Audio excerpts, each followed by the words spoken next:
Good morning and welcome to this Thursday, August 31st, 2023 edition of Trading Places Live at earningsbeats.com. I'm Tom Bowley, Chief Market Strategist at Earnings Beats, and I'll be your host for the next 30 minutes as we prepare for the trading day ahead. Want to thank all of you for joining us. Really appreciate your support, both here on YouTube, on our stream. Also, all of the Earnings Beats Digest subscribers that have loyally followed us for quite some time. We certainly appreciate your support as well. And then, of course, all of our current members, our paid members at Earnings Beats. That's what keeps us here. That's what keeps us bringing you the truth about the market. Hopefully you enjoy our approach to the market, which I would like to think is maybe a lot different than a lot of others. And anyway, I just really want to thank all of you for making it, possible for us to do this. We've got futures up again this morning, mostly on the Dow. The Dow showing a lot of strength this morning. The others up a little bit. That was as of 10 minutes ago. We'll check that out in just a couple of minutes. Right now, actually, let's go ahead and take a look at it. Right now, I'm showing the Dow futures up 161 points. The S&P 500 futures up about 8.5. NASDAQ futures are flat right now. So the NASDAQ's been leading this move to the upside, at least at the opening bell, or 30 minutes before the opening bell. The NASDAQ is trailing a little bit today, but that's okay. Honestly, I want to see wide participation. So I'd like to see that baton pass to some of the other areas of the market. And let's see a lot of different areas participating and getting back above those key moving averages. That would certainly make the technical picture a lot healthier. And so I think that would help lead us potentially to further gains and ultimately a breakout above the recent highs that we've seen, and maybe a march toward those all-time highs. I'm sticking to my guns throughout this downtrend, which we talked about was possible back in the middle part of July. I think once this is over, and I believe it's starting to show signs that the bottom is in for this short-term move to the downside. If that's the case, then I really believe that we're going to see all-time highs in the fourth quarter of this year. That would mean the S&P 500 rising back up above not only the 4,600 level that we saw recently, but also getting us back well above 4,800 and moving toward 5,000. Let's go ahead and take a look at what happened yesterday.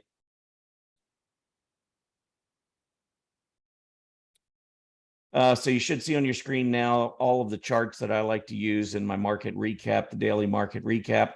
The Dow Jones Industrial Average yesterday is up 37 points. The S&P 500 was up 17. The NASDAQ was up 86.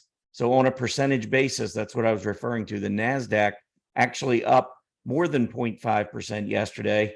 The S&P 500 just shy of 0.4%.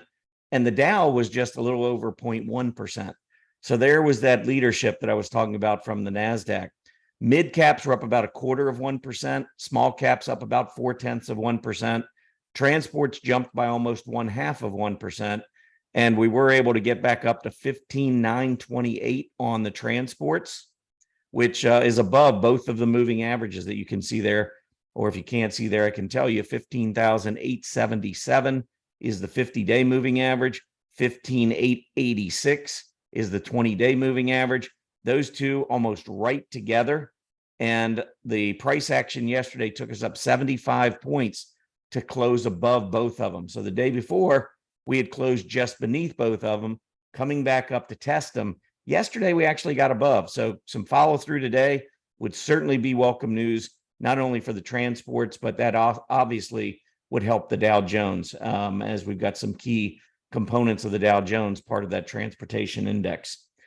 So let's look for that, obviously, today. If we can get some strength in the transports, honestly, if the NASDAQ holds on to its recent gains and just continues to trade above the key moving averages shown there on your screen, I think that's a win for the group. We've now been up quite a bit over the course of the last week, maybe week and a half. And so holding these gains and remaining above moving averages sometimes is just as important as going up. I just want to see that continue. The other thing that I like that I'm seeing on all of these charts is notice the AD lines with the price action starting to move back to the upside. AD line turning up on the Dow, turning up on the S&P, not far from breaking out, turning up on the NASDAQ, Again, not far from breaking out on the mid caps, turning higher, small caps turning up, transport starting to turn back up. This is key too. I want to make sure that the afternoons are finishing strong. Through my research, I feel like it's very important to see strength into the close as opposed to strength in the morning and weakness into the close. So finishing at or near daily highs, I think remains important. And that's what's reflected in the AD line. If you're not familiar with the AD line, all it is a running total of volume. And the volume from the prior day, if we finished right on the high of the day, doesn't even mean it matter if we're down from the prior day. If we were at, if a stock, let's say, let's say Apple, which is say at 180 at the close yesterday. If we open at 175 and come back up and finish at the high of the day of 179, we're still down $1 for the day, 180 to 179, but we see buying all day long. And it's that end of the day. If we finish on the highs, all of the volume gets added to the AD line, even though it was a down day. That's honestly the biggest difference between the AD line and the on balance volume, the OBV. If you're a fan of the OBV, the difference is the OBV is concerned only about whether you closed up or down. Doesn't matter what happened during the day. We could have Apple close yesterday at 180. We could open today at 170 and see massive buying all day long, finish at 179.99, down 1 penny. And the OBV would take all of that volume and subtract it as a negative. The AD line, on the other hand, would take all of that volume and add it. That's why the OBV line goes up sometimes, and you see the OBV or you see the AD line go up, OBV come down, because it just depends on whether or not you're finishing higher or lower for the day. And to me, that just doesn't make any sense. I mean, if OBV, if the Apple example I give you, if the OBV, or if Apple finishes at 179.99 and it's massive volume, every share of volume gets subtracted in OBV. But if we finished at 180.01, 2 pennies higher, all the volume would get added. To me, that makes no sense. I mean, I tend to stick on the, from a technical standpoint, on things that just make good common sense to me. So the fact that we're looking at the buying throughout the day, sometimes the opening gaps, there's so much manipulation in the market. Hopefully I've proven some of that to you over the course of the last year and a half, going through that cyclical bear market of 2022, where we saw distribution, we saw selling throughout most of the day during the first 3 or 4 months of that downtrend. But once we got into about April, everything started to turn. We kept gapping down, but then we would see buying later in the day. And so the movement to the downside was looking pretty ominous because prices kept going lower. You and me, if you're on the long side, your account keeps going lower. That doesn't make you feel any better. I could talk about manipulation all day long, and all you know is your portfolio just went down again. But it's these subtle changes that give you some hints as to what's taking place under the surface of the market. And so I think the AD line gives you a much, much better idea of what's going on under the surface than the OBV. Just my opinion. There's a lot of technicians that follow the OBV. I just personally, when I see those subtle differences like I just explained, I just don't understand the value of the OBV over and above the AD line. If you like the OBV line, what I would do is put both of them on my chart and look for both of them to confirm each other. If one's going in one direction, the other's going in the other direction, maybe it doesn't tell you anything. But when they're both going in the same direction, I think clearly that's a pretty strong signal either to the upside or downside. Anyway, spend a little time on that, but I wanted to give you a little education if you're not familiar with those two indicators. From a sector perspective yesterday, technology, again, top of the leaderboard. I think the day before it was second or third behind two other aggressive sectors. I think communication services and consumer discretionary were the two leaders on Tuesday. Technology retained their leadership position yesterday, which is good, up about 0.75%. Energy rebounding a little bit off of, it's been rallying last few days, so continued that rally, rising 0.5%. We saw crude oil prices jump up a little bit yesterday. I'm sure that was aiding that move back to the upside. Industrials continuing their hot streak of late. Last couple of weeks, we've seen bounce off that 105 level. That bounce continues. We're getting closer and closer now to the recent highs that we saw back at the beginning of August. So XLI looks pretty good. That gained almost 0.5%. Looking at industry groups, computer hardware. So I was just giving you an Apple example. Apple actually had a pretty decent day yesterday, rising up a couple percent, clearing the bottom of its gap resistance. Apple did. And you can see that has enabled the computer hardware group to basically do the exact same thing. Go back up through the 50-day, also clearing the bottom of this gap resistance. So here was the big gap down. This was the opening. We've gone through that. So computer hardware looking better. That was a gain of 1.8% yesterday. Home builders. I don't know if you've been watching, 10-year treasury yield keeps moving lower and lower and lower. And we're starting to see a surge again in these home construction stocks. So if the 10-year treasury yield continues to weaken, this is a group seems very poised and ready and able to grab that leadership role again. This was a group up 1.75% yesterday. And then finally, publishers in the communication services area, publishers up 1.12%. These were three of your better performing industry groups yesterday that helped lead the market to the upside. All right, moving on, 10-year treasury yield. This is what I was just referring to. Got a couple of economic reports to talk about. So give me 1 second. Let me get that up here. Okay, so here you can see that we are slightly lower, down about 1 basis point on the 10-year treasury yield to 4.11%. Just recently, we had just barely cleared that 433 yield resistance that we had set back in October of 2022. That high coincided almost perfectly with the low in the S&P 500. I think the low was maybe about a week earlier, week to 10 days earlier, but they were pretty close.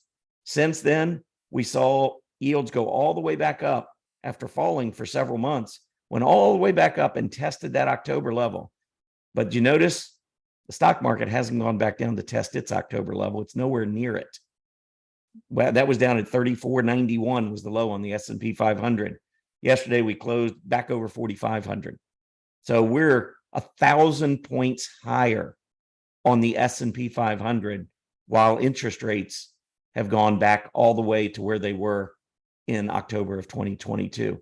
That right there ought to tell you that the stock market, even though, higher interest rates are always something to be concerned about, the stock market still feels like the 4% level is not the level that's going to take it down. And the rally in the 10-year treasury yield here back to 430. At the same time, the stock market's gone back getting close to its all-time high, a couple hundred points off on the S&P 500, I think is underscoring this phenomena, or whatever you want to call it. I know the stock market and the yields on the 10-year treasury were kind of going opposite there for quite a while. And it seemed like every rally on the NASDAQ and the S&P 500 would be stopped by all of a sudden a surge in the 10-year treasury yield. That doesn't seem to be the problem anymore. Market, to some degree, has overlooked interest rates. It doesn't really seem to care about the interest rates. Now, in the short term, like when we get this nice 6, 7, 8-day drop in the 10-year treasury yield, yes, I think that is definitely aiding stocks to some degree. But I'm just talking about the big picture, the overall picture being at 4%.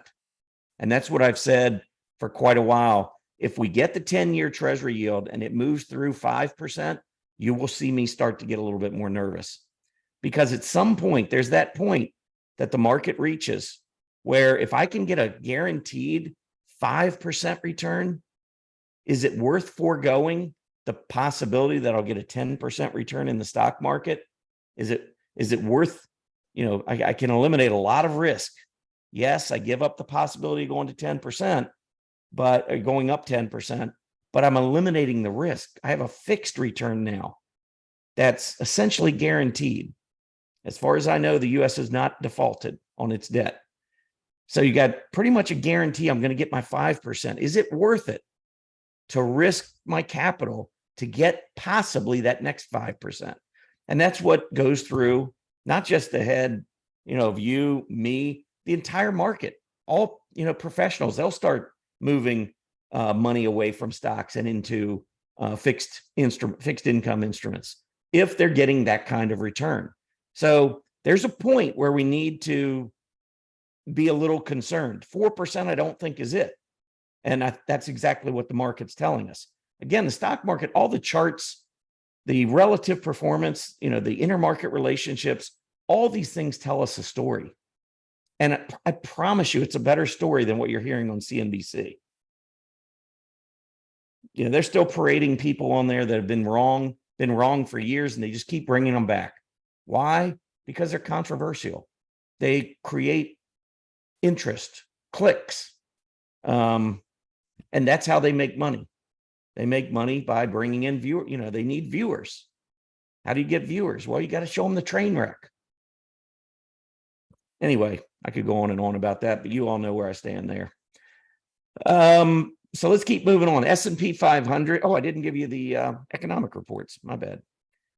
Initial jobless claims came out 228,000. The market was expecting 238,000. So again, here come initial jobless claims dropping again. Last week was 232,000. We thought it was going to jump a little to the upside. It actually fell again. July personal income. Expectation was 0.2%. The actual number was 0.3%. June was 0.3%. So income came down just slightly. July personal spending. This was interesting. First of all, June was 0.6%. We were expecting July to stay at 0.6%, but spending went up 0.8%.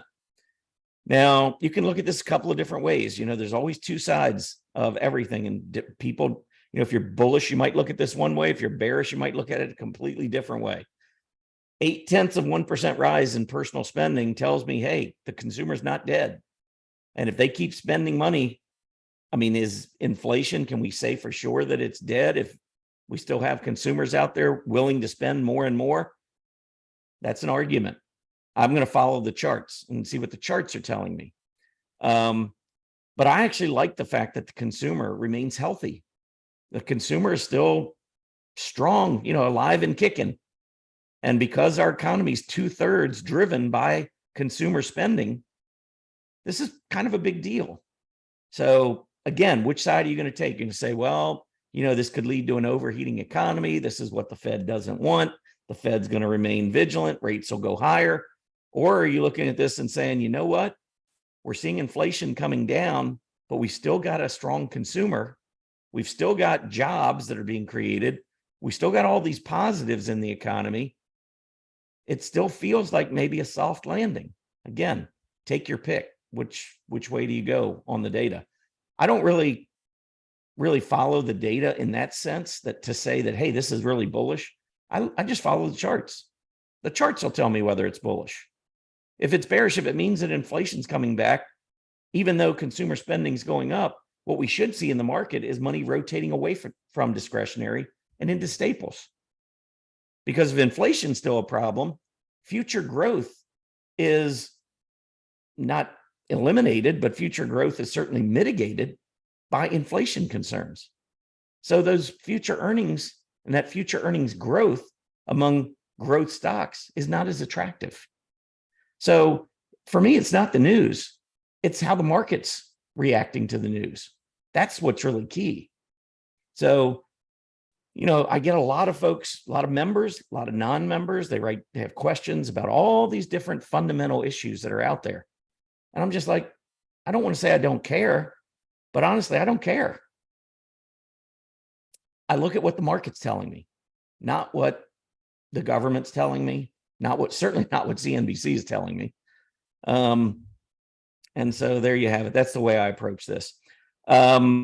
July core PCE price index that also was reported this morning was unchanged at 0.2%. June was 0.2%. What's 12 times 0.2%? The monthly rate that we've been seeing, 2.4%. That's pretty close to the 2% target that the Fed's looking for.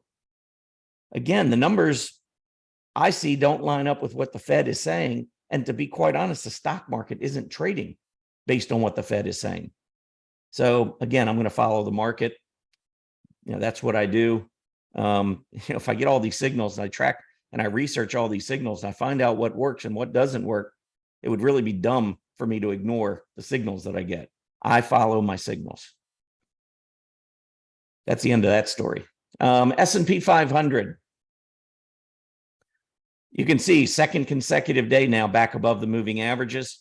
Honestly, when I'm in an uptrend and I'm bullish, and especially like in July when I was saying, hey, we could be in trouble short term, what I look for during this period of weakness is not the panic button. What I look for is a bullish pattern, continuation pattern to begin to emerge. First thing you need to do when you're in a downtrend is you've got to get back through the 20-period moving average. I don't care what chart you're on. You've got to get back above the 20-period. When we first broke down early August here on the S&P 500, look at the failed attempts at the 20-day moving average. That was a clue we weren't done yet going down. We got to the 50-day and we bounced one day. Hallelujah. Did we break through the 20-day? No. We broke down below the 50-day and kept going.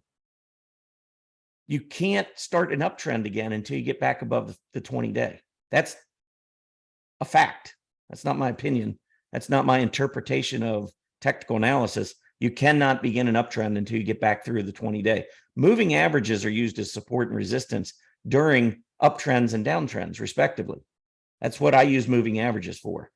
Now, if we go back down below the moving averages again, to me, what it's telling me is we're in a trendless environment. And so I'm not necessarily counting on the market just to keep moving to the upside, at least not in the near term. And remember, we're just about to start September, which is the worst month of the year historically.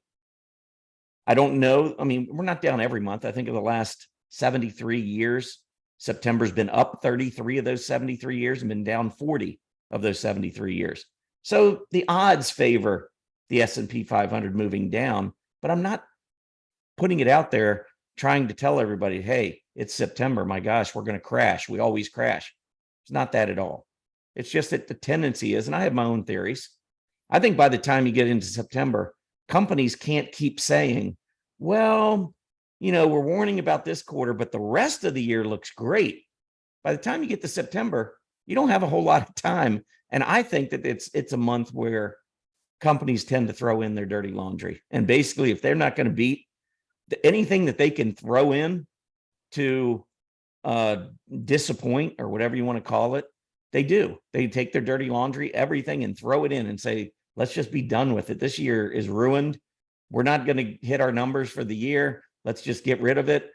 Talk about the next, fourth quarter not being great, but next year is going to be super.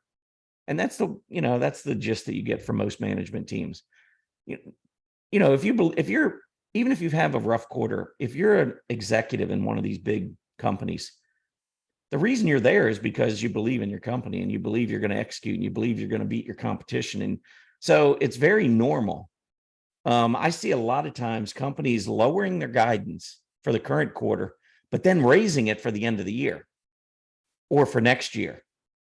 And when I do the raised guidance chart list, if a company lowers its upcoming guidance, but then raises for the next quarter, it does not go on our raised guidance chart list. I've seen that too many times. Companies do that all the time. Yeah, we're having a rough quarter, but next quarter is going to be awesome. Well, you didn't meet your numbers for this quarter, for this past quarter, and now you're telling us this next quarter is not going to be good. But beyond that, we're supposed to believe you that everything's going to be perfect. A lot of times Wall Street is a show me first. Or Wall Street starts anticipating because they talk to these management companies during the quarter, and they start to see that maybe management's getting it right. They're starting to show strength in certain areas. A certain product was just launched and they're getting really good response to it. And so you start seeing market or stocks move before the earnings announcement comes in. That's very possible. But just to say, well, we missed our last quarter, we don't think the upcoming quarter is going to be great, but man, after that, things look perfect. Yeah, I don't buy that. And I don't think Wall Street buys that either. NASDAQ 100, same kind of a thing, moved back up. I do love the fact that we've gotten back above the high when we opened after that NVIDIA earnings report. A lot of times when you get a big, major company like that report and you get the gap up, it looks like everything's peachy, and then you show a huge bearish engulfing candle with increasing volume. That can be a really bad signal.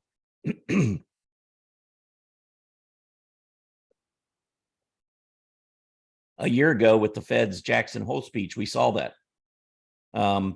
Fed Chief Powell came out, started talking around 10 o'clock that morning. Everything went down.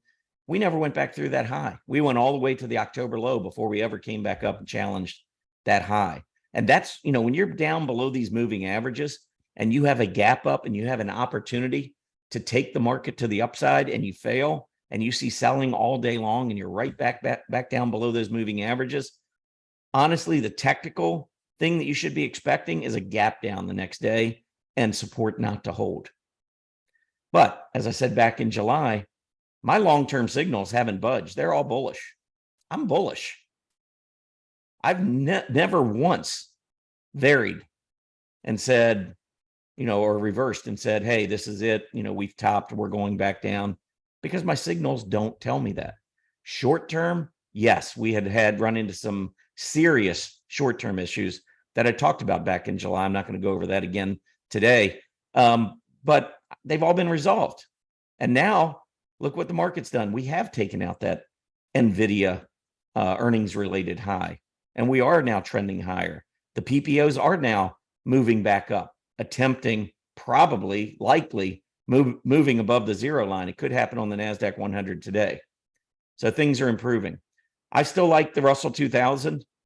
I think that their relative performance intraday versus the QQQ has been lacking a little bit.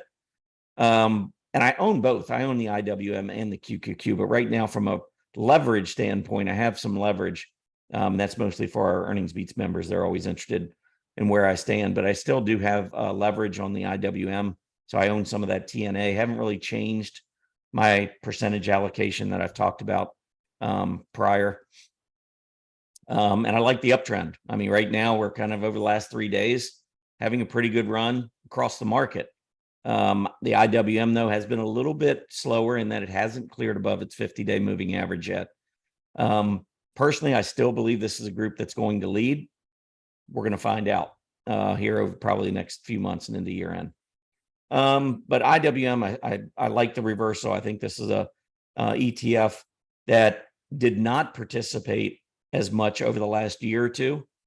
And if you go back and you look at history, and again, you need to view history with perspective in mind. A lot of times you get caught up in well, this didn't close over the 50-day moving average, but that did. So clearly that's a better investment. I think there's a lot more to it than that. But again, I think if you go back and you look at perspective, you look at the long term, you will see many periods where small caps outperform, and many times by a mile. We've been underperforming for a while, but from my look at the long-term chart, I believe this uptrend is just getting started on the IWM, and that's one of the reasons why I believe we'll see outperformance. But anyway, that's where that stands right now. Just a couple minutes left. I want to go through the chart of the day, and I want to talk a little bit about consumer stocks. But before I do, if you're a fan of these charts that we show, chart of the day, you're a fan of really the show itself and the way I look at the market, the way we look at the market at Earnings Beats, I think you'll love our chart of the day. It teaches about all the different things that are important to us. Go over to earningsbeats.com, scroll down. We have a free Earnings Beats Digest newsletter. All it takes the name and email address, no credit card required. You can unsubscribe at any time. Simply put in your name, email address, hit that subscribe button, and we'll get you going. So for today's chart of the day, what I wanted to talk to you about is this XLY XLP ratio. Not the XLY by itself, not XLP by itself. The ratio is money rotating into discretionary XLY. That would mean this ratio is going higher. Or is money rotating into the XLP, which is more defensive? And that would be more of a bearish signal. I mean, it's not always bearish when it goes down, because you're not going to go up every day. It's just like a stock. You can be extremely bullish on a stock, and it's going to have a period where it pulls back. This ratio is no different. We're going to go through profit-taking periods, and we're going to pull back. The question is, does the uptrend remain intact? And so this is what I wanted to show you. The XLY versus the XLP. Throughout 2023, the market keeps going higher, higher high, higher low, higher high. Here's your pullback. And look at what's happening right now. I want to rewind and take you back to the beginning of 2022, the end of 2021. Look at this ratio starting to drop pretty significantly during the month of December. Do you see the S&P going to new highs? So the S&P is going to new highs, but money is rotating into defensive areas. That was one of many warning signs, long-term warning signs, not short-term. And that's why we talked about the cyclical bear market at the beginning of 2022 before everybody else, because our signs were saying money's rotating. What's Wall Street preparing for? Why are they getting out of consumer discretionary and getting into consumer staples while the market's going up? During the month of December 2021, consumer staples outperformed consumer discretionary by 10 percentage points. If you follow the stock market, you know, I can't remember any other month where we've gone higher, where staples is outperformed by 10 percentage points. Money was rotating wildly towards defensive areas. And looking back in hindsight, we know the result now. Looks like Wall Street got it right. That's a shocker, right? Follow the signals underneath the surface of the market. The XLY XLP is turning back up and nearing its recent high as the S&P 500 turns up. That's awesome. That's what we want to see. When we break out, what we don't want to see is going back down. If let's say the S&P breaks out and this goes back down below the recent lows, that is going to be one strike against the bulls. Doesn't necessarily mean the market's going to collapse, but that would be one of my signals where I would scratch my head and say, okay, that's not right. You've got to look at this objectively. And I know there's a bunch of people out there think I'm perma-bull. Fine, think it. I think I've called tops plenty of times. I know better than that. I will tell you when I believe our signals are turning. I said it in July. I just said it was short term. And now market at this point starting to prove me right. Market's coming right back, rebounding nicely. Anyway, XLY, XLP going up. And if you don't believe me that this is an important ratio to watch, look at the correlation. The correlation spends a lot of time up near +1, meaning that whichever way the XLY, XLP ratio is going, the S&P 500 is going in the same direction. That's what this positive correlation tells me. Now, is the correlation perfect? No. And that's what I was talking about earlier. We will occasionally see the XLY, XLP go down. The market goes up. We'll see slight negative divergence. That's not the end of the world. We've had plenty of those develop during uptrends. And you look on the downtrend, we were very positive because money was rotating to staples. That was a massive clue that market wasn't turning around anytime soon. Now, 2023, everything looks better. Anyway, I thought that's a really good chart. All right, it's 4 minutes past. The market is open. So let's just take a look and see what is going on. I've got a lot of greens. That's always a good thing. VIX, by the way, is back down below 14. So it's been dropping. Got the S&P 4525. Everybody screaming, fire in the hallway, whatever. And the S&P 500 now is up almost 200 points from its recent low. Only 75 points from breaking out again. We're much closer to the high than the low. Dow Jones back above 35,000. NASDAQ back above 14,000. NASDAQ 100 back above 15.5. I mean, all of this is heading in the right direction. I think looking pretty good for a continuation of this move. Again, watch the moving averages. If we can continue, if we go down, bounce off, if we test the 20 or the 50, especially the 20-day moving average and bounce back up to another new high, very, very bullish action. If we go back down below the 20, I think this period of consolidation that I talked about in July may not be over. but I do not believe we're going back down. I still say my line in the sand, I promise you, I will be 100% cash if the S&P 500 closes below 4,300. Until then, I see the market going higher. Everybody have a great day. I'll be back on on Tuesday for your next Trading Places Live. If you really like these videos, you like what we talk about, click the like button down below, please. That'll help us. Also, subscribe to our channel. Make sure your notifications are turned on. Anytime we have an event like this, Trading Places Live, you'll be notified that we've gone live. So anyway, have a great day, everybody. Let's keep watching this market. Things are definitely looking better. Not great yet, but better. We'll keep an eye on those certain key levels of support and resistance. Have a great day. Happy trading.